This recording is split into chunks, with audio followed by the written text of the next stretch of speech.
उपस्थित असलेले सन्मान्य आमदार गोरखे साहेब, नगरसेविका गोरखे मॅडम, उपस्थित असलेले सर्व प्रमुख मान्यवर, उपस्थित असलेले सर्व हिंदू बंधू भगिनींनो आणि माझे सर्व तरुण मित्र, आज आपल्या हिंदू संमेलनाच्या निमित्ताने आज आपण इथे सर्वजण इथे उपस्थित आहात. राष्ट्रीय स्वयंसेवक संघाच्या जन्मशताब्दी वर्षाच्या निमित्ताने देशभरामध्ये असे हिंदू संमेलन देशाच्या आणि राज्याच्या कानाकोपऱ्यामध्ये आयोजित केलेले आहेत. आणि अशाच एका हिंदू संमेलनाच्या निमित्ताने मी माझे विचार मांडण्यासाठी आपल्या समोर इथे उभा आहे. माझ्या अगोदर आमच्या दोन्ही भगिनींनी अतिशय प्रभावी पद्धतीने आपले विचार आपल्या समोर मांडलेले आहेत. आज आपण इथे उपस्थित आहोत. या सभेमध्ये उपस्थित असलेला प्रत्येक व्यक्ती कोण कुठल्या पक्षाचा कार्यकर्ता नाहीये, कुठला आमदार, मंत्री, नगरसेवक नाहीये, पण एक हिंदू म्हणून आपण इथे सगळेजण उपस्थित आहोत. आणि आज आपण इथे सगळेजण एकत्र आल्यानंतर तुम्ही एकत्रित पूर्ण वातावरण बघा, सगळं कसं भगवानमय झालेलं आहे. तुम्ही विचार करा, हिंदू संमेलनाच्या निमित्ताने आपण हिंदू म्हणून जेव्हा एकत्र यायचं ठरवतो तेव्हा सगळं कसं भगवमय होतं. आणि असंच आकार आपण आपल्या हिंदू राष्ट्रासाठी कोणी अगर वाकड्या नजरेने पाहत असेल तेव्हा अगर आपण एकत्र हिंदू म्हणून आलो तर विचार करा, हे हिरवे साप औषधाला पण देशामध्ये राहणार नाही, ही परिस्थिती निर्माण होते. औषधाला पण राहणार नाही, तसेही 10 आणि 12% आहे. आणि हिंदू म्हणून आज आपण 90% आहोत या देशामध्ये. आणि ह्या हिंदू राष्ट्रामध्ये आपण ठणकावून बोललं पाहिजे, हा हिंदू राष्ट्र काय. काही आपल्यातले शाणे आहेत जे विचारतात, अरे हिंदू राष्ट्र कसं. मला ज्या देशामध्ये 90% हिंदू राहत असतील, देश जगामध्ये 56 इस्लामिक देश आहेत, 56. आमचा एक देश आला, आम्ही आमच्या देशाला अगर हिंदू राष्ट्र म्हणत असू आणि स्वीकारत असू तर कोणालाही हिरव्या मिरच्या लागण्याची काही गरज नाही, काही गरज नाही. आणि आपणही ठणकावून सांगितलं पाहिजे, इकडे तिकडे काही न बघता. कोणी किती आपल्याला अरेरावी केली तरी त्याला गप्प बसवण्याची ताकद आपण हिंदू म्हणून आपल्यामध्ये असलीच पाहिजे, हे आवर्जून तुम्हाला या निमित्ताने सांग. हीच आपण हिंदू म्हणून आपली ताकद आहे. लक्षात, आपल्या देशामध्ये आपल्याबद्दल अगर विचार होणार नाही तर मग काय पाकिस्तान आणि कराचीमध्ये होणार का. मी नेहमी सांगतो, आमच्या देशामध्ये हे सर्व धर्म समभावाचं टेप रेकॉर्डर वाजवायचं नाही, हे भाईचाऱ्याचं टेप रेकॉर्डर वाजवायचे नाही. या हिंदू राष्ट्रामध्ये इथं पहिलं हिंदूंचं हित बघितलं जाणार आणि मग सगळ्या दुसऱ्यांना मोजलं जाणार, हे स्पष्ट आहे. आणि आम्ही तेच धारणा घेऊन आज देशामध्ये वावरतो. आणि हीच भूमिका आपल्या सगळ्यांमध्ये असली पाहिजे. आता बघा, काल ईदचा सण झाला, कुठेही दगडी मारली, कुठेही त्या लोकांना काय अडचण आणली. काही भागामध्ये तर रस्त्यावर गॅस सिलेंडर वरती केलेलं आहे लोकांनी, कोणी त्याला काय अडचण आणली. पण आमच्या सणासुदी आल्या, गणपती आले, होळी आली, हनुमान जयंती आली, रामनवमी आली. बघा हे सगळे हिरवे साप कसे बाहेर येतील. मग लगेच आमच्यातले काही शाणे होळी आली तर बोलतात ड्राय होळी हे साजरी करा. दिवाळी आले तर बोला का फटाके नाही, पर्यावरणपूरक दिवाळी मानवा. मग आता 2-3 महिन्यांनी जेव्हा बकरी ईद येईल त्यांना सांगा ना, इको फ्रेंडली बकरी ईद करा, व्हर्च्युअल बकरी तयार करा आणि कापत बसा अब्बाला खुश करण्यासाठी. कराल का? कोणी सांगण्याची हिंमत तरी करतं का? कोणी आव्हान तरी करण्याची हिंमत करतं का? हा विचार तुम्ही सगळ्या जणांनी घेतला पाहिजे. आपण हिंदू म्हणून आपल्या कुठल्याही सणासुदीच्या वेळी असो, आपल्या कुठल्याही मंदिराकडे असो, राजरोज पद्धतीने कोणालाही आपल्याला सल्ले द्यायला देतो. पण या हिरव्या सापांना कोणीही बोलण्याची कोण हिंमत पण करत नाही. याबद्दल कधीतरी आपण हिंदू म्हणून विचार करायला पाहिजे. आपला कुठलाही सण आला, गणेश चतुर्थी आली तर लगेच हे लोक दगड मारणार, रामनवमी आली तर लगेच मिरवणुकीमध्ये अडचण आणणार, आमच्या पोलीस बांधवांना सांगणार की नाही इधर मस्जिद के सामने से नहीं लेके जाने का, पोलिसांना सांगणार नाही हमारा नमाज का वक्त है यहां से नहीं लेके जाने का. मग काल जेव्हा यांची ईदच्या नावाने एक महिना गपचूप होते रमजानच्या नावाने, काल कसे सगळे बिळाच्या बाहेर निघाले बघा. कुठल्याही हिंदूंनी अडचण आणली? सर्व धर्म समूह आहे ना आपल्या देशामध्ये. यांचे जसे सण असतात तसे आमचेही सण असतात ना. मग ह्यांना यांच्या सणाच्या वेळेस यांची मोहरम असेल, ईद असेल, काही असो, हे पाहिजे तेव्हा डीजे वाजवणार, पाहिजे तशा मिरवणुकाने काढणार. विचारा कधी रस्त्यावर कसे बाईक चालवतात तो आडवे तिडवे लोक. मग ह्यांना कोण थांबवायची हिंमत करत नाही. फक्त सगळे दगडी आपल्याच काळात काय निघतात, आपल्याच सणासुदीच्या वेळी काय निघतात, एक हिंदू म्हणून तुम्ही सगळ्यांनी विचार कराल. याचसाठी तर हे हिंदू संमेलन आहे. नाही तर काय फावल्या वेळामध्ये आजची रविवार संध्याकाळ जात नव्हती आणि म्हणून त्याला सगळ्यांनी एकत्र करा, भगवे टोप्या घाला आणि त्याला एकत्र बसून जरा 2-3 तास चांगली भाषणं ऐका आणि घरी जावा आणि झोपा. तेवढंच करतो आपण. हा उद्दिष्ट नाही आहे बांधवा. एक हिंदू म्हणून आपण आपल्या देशामध्ये कसं वावरलं पाहिजे या गोष्टी आपण शिकल्या पाहिजे आणि त्याच पद्धतीत तो धाक निर्माण करायला पाहिजे. भीती निर्माण झालीच पाहिजे. अशा पद्धती जेव्हा पोलीस बांधवांकडे जेव्हा मागण्या येतात की नाही उनका रामनवमी की मिरवणूक इधर आना नहीं चाहिए, ही हिम्मत पण त्यांच्याकडून निघता कामा नाही. एवढी ताकद आपल्या हिंदू समाजाने आपल्या देशामध्ये निर्माण करायला पाहिजे. एवढी ताकद निर्माण करायला पाहिजे. आणि आता तर तुम्ही चिंता कशाला करता? आम्ही बसलोय ना मंत्रालयामध्ये, काही त्रास होणार नाही. कोणाचं काय कुठे काय करायचं ते करा, झाल्यानंतर फोन करा, अगोदर विचारायला फोन करू नका. फोन करा, निताईजी असा असा कार्यक्रम झालाय, कार्यक्रम पत्रिका पाठवू का? पुढचं मी बघतो. अहो देश, आपल्या राज्याचे मुख्यमंत्री हे कडवट हिंदुत्ववादी आहेत. आम्ही सगळेजण मंत्रालयामध्ये बसलोय. आम्ही छातीतोड पद्धतीने सांगतो, आज या राज्यामध्ये जे हिंदुत्ववादी विचाराचे सरकार आहे ना, ते या हिंदू समाजाने आणलंय, या गोल टोपी दाढीवाल्यांनी नाही आणलंय. मी आज जो आमदार म्हणून तुमच्या समोर उभा आहे ना, मी कुठल्या मोहल्ल्यांमध्ये पण गेलो. मी आज जो आमदार म्हणून तुमच्या समोर उभा आहे ना, मी कुठल्या मोहल्ल्यांमध्ये पण गेलो नाही मत मागायचं. पॅम्पलेट पण वाटले नाही. विचारा, आमच्या कोकणातले लोक आहेत इथे, विचारायला. प्रत्येक वेळी माझं मतदान वाढत गेलेलं आहे आणि मी छातीतोड पद्धतीने सांगतो, आज जे आमदार आहे ना, फक्त हिंदू मतांवर झालेलो आहे, हे मी छातीतोड पद्धतीने सांगतो. मग काय हरकत आहे स्वीकारायला? सांगा तू. आपण ही छातीतोड पद्धतीने स्वीकारलं पाहिजे आणि वावरलं पाहिजे. या परिसरामध्ये असंख्य मंदिर आहेत. येणाऱ्या माझ्या सहकारी कार्यकर्ता सांगत होता, काही लोक आहेत लँड जिहादच्या नावाने इथे वळवळ करणारे, आमच्या मंदिराकडे वाटल्या नजरेने बघणारे. हे आता महाविकास आघाडीवाले घरी बसले आहेत. आता हिंदुत्ववादी भगवादारी आहेत मंत्रालयामध्ये.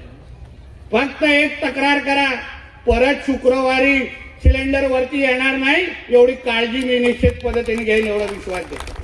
काही चिंता करू नका. आम्ही बसलोय ना इथे. फक्त हिंदू म्हणून तुमच्याकडून कुठली चूक होता का नाही हेही बघा. काही तक्रारी अशाही आल्या का हिंदूंची संस्था आहे, त्याच्यामध्ये एका हिरव्या सापाला घुसवलाय. वा, कधी जामा मस्जिद मध्ये कुठल्या हिंदूला घेतात का? कधी प्रकरण ऐकलं? कुठल्याही त्या वक्फ बोर्डमध्ये आता आपल्याला वेगळा कायदा करायला लागला, त्याच्यामध्ये बदल करायला लागलं की बाबा तुम्ही असा जो मुसलमान नाही आहे त्यालाही त्या कमिटीमध्ये घ्या, काल सांगायला लागला आम्हाला. पण आमचे नाही एक आपला गंगा जमुना तेजी वा, त्यांच्या जेव्हा धर्माचा जेव्हा विषय येतो ना तेव्हा ते लोक नाही बघत गंगा जमुना तेजी, तेव्हा नाही बघत सर्व धर्म समभाव, तेव्हा त्यांना जे काही कुराणमध्ये लिहिलंय ते तेवढंच कळतं. आपण सगळे जे इथे उपस्थित आहोत ना त्यांच्यासाठी काफिर आहोत. आपल्याकडून साधं ते विकत पण घेऊ शकत नाही. जी आमची आता ताई बोलत होती ना, विकत घेणं, ते काय स्कॅन कोड बीड पाठवणं, या गोष्टी पहिले तर बंद झाल्या पाहिजे. आमच्या माता भगिनी बाजारपेठामध्ये गेल्यानंतर, मार्केटमध्ये गेल्यानंतर पहिलं आधार कार्ड त्याचा तपासा, तरच त्याच्याकडून विकत घ्या, हे आवर्जून या निमित्ताने सांगतो. तो हिंदू असेल तर सांग दे रे बाबा, कोण अब्दुल बसला असेल तर लगेच दुसऱ्या दुकानाकडे निघून जा, काय गरज नाही त्या लोकांकडून पैसे. काय तो सगळा पैसा ते काय कुठे दुसरीकडे देत नाही, सगळं जिहादसाठी वापरतो. हा जो लव जिहादच्या नावाने हे जे काही नाटकं हे लोक सुरू केलेले आहेत, कुठून येतो यांच्याकडे पैसा? सगळ्या गोष्टी ठरलेल्या असतात. तो आता केरला स्टोरी भाग 2 बघा आवर्जून, सगळं ठरलेलं असतं. श्रीमंत घरातले आमच्या भगिनीला फसवायचंय तर काय करायला पाहिजे, मध्यम वर्ग असेल तर तिला तिच्याशी बोलणी करायची असेल तर किती खर्च करायला लागेल, त्याचा दुसरा कुठला भाग असेल तर त्याला किती खर्च लागणार, हे त्यांच्याकडे सगळं ठरलेलं असतं.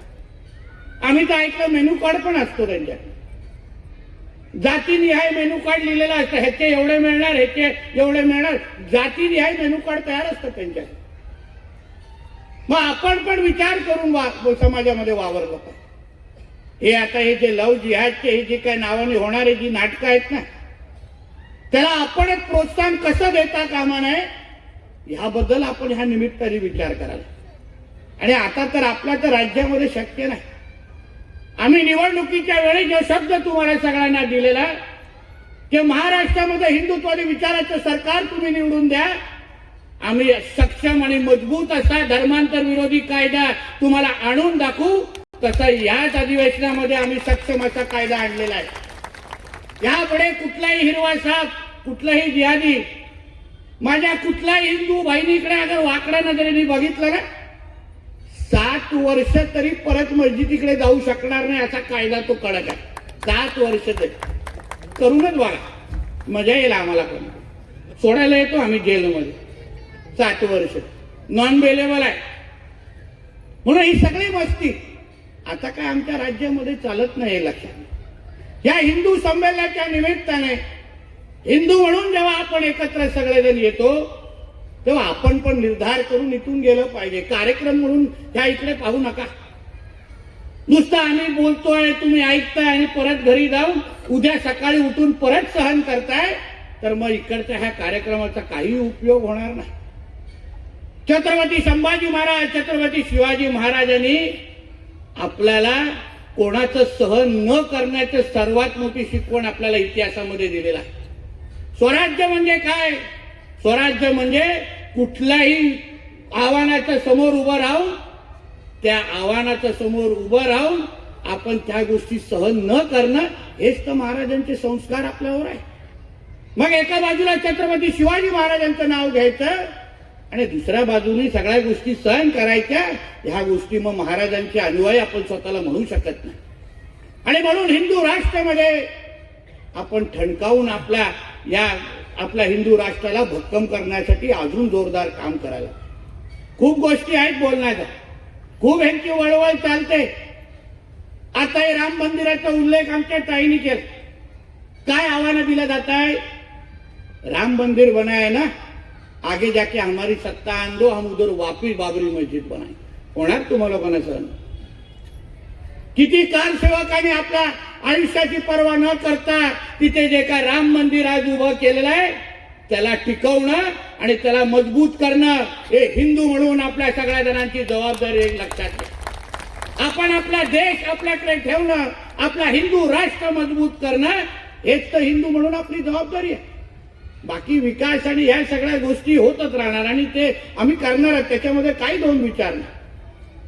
पण आज जे काही वळवळ हे लोकांची सगळीकडे सुरू आहे, प्रत्येक गोष्टीमध्ये आपल्या धर्माला नजरेसमोर ठेवून तुमच्या समोर हे लोक वागतात.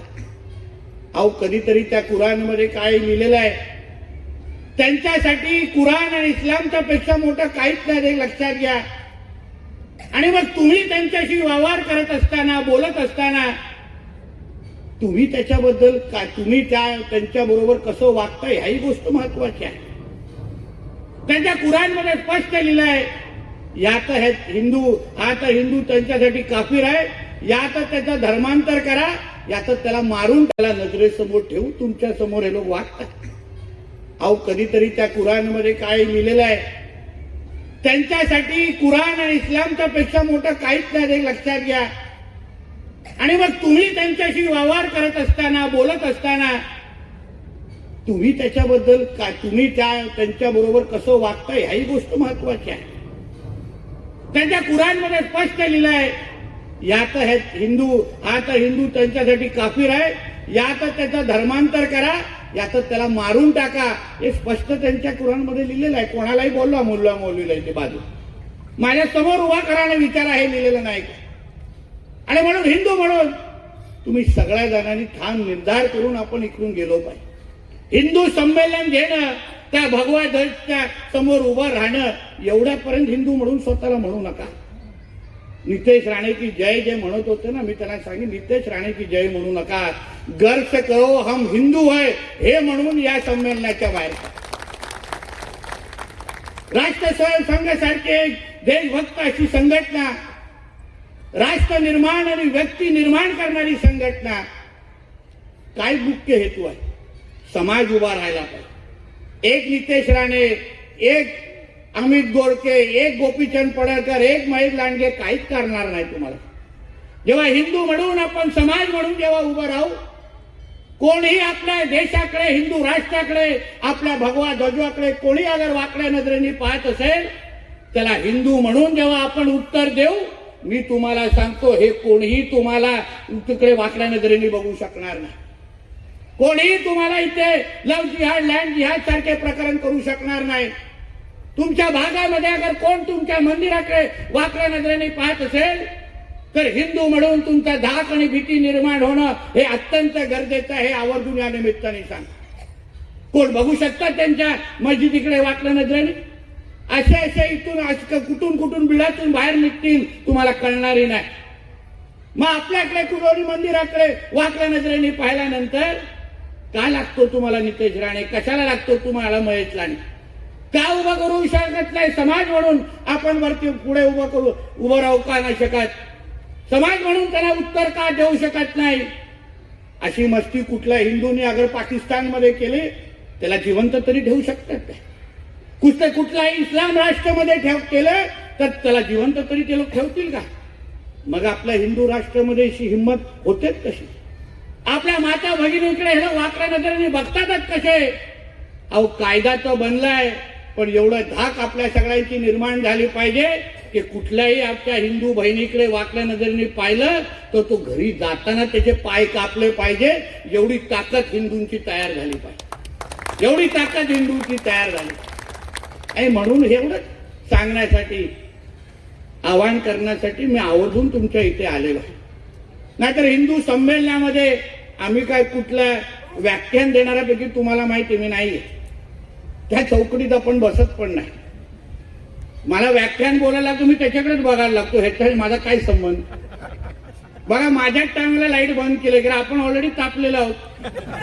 अजून तापलं तरी तर काय प्रॉब्लेम होईल तुम्ही विचार करा, पोलिसांचं काम वाढेल.